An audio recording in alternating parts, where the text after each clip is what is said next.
Hello పిల్లలు, welcome to our కుట్టి Telugu stories. ఈరోజు మనం ఒక చిన్న కథలో నెక్స్ట్ ఏం జరగబోతుందని తెలుసుకుందాము.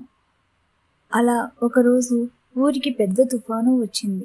పంటలు నాశనమయ్యాయి, చెట్లు కూలిపోయాయి. రాము ఇంటి పైకప్పు ఎగిరిపోయింది. కానీ రాము భయపడలేదు. ఊర్లోని పిల్లలను కలుపుకొని చెట్ల కొమ్మలతో గడ్డి కట్టలతో తన ఇంటిని తిరిగి కట్టడం మొదలుపెట్టాడు. అతన్ని చూసిన పెద్దవాళ్ళు కూడా సిగ్గుపడ్డారు.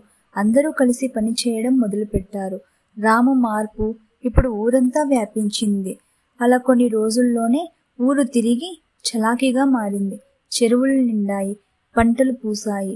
గ్రామ పెద్దలు సభ పెట్టి చెప్పారు, రాము మనందరికీ మంచి మార్గం చూపాడు. ఈ పిల్లవాడు మన ఊరికి గర్వకారణం అని. రాము తల్లిదండ్రులు గర్వంతో కన్నీళ్లు పెట్టుకున్నారు. రాము వినయంగా అన్నాడు, నాకు ఒక విషయం తెలిసింది గురువుగారు.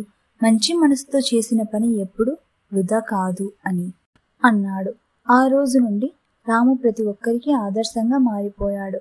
ఈ కథలోని నీతి ఏంటంటే, మంచి మనసు, కష్టం మరియు సహాయం చేయాలనే మనసు ఉన్నవారికి జీవితం ఎప్పుడూ విజయాన్ని ఇస్తుంది. ఈ కథ నచ్చినట్లయితే ప్లీజ్ నా ఛానల్ని సబ్స్క్రైబ్ చేసుకోవచ్చు కదా.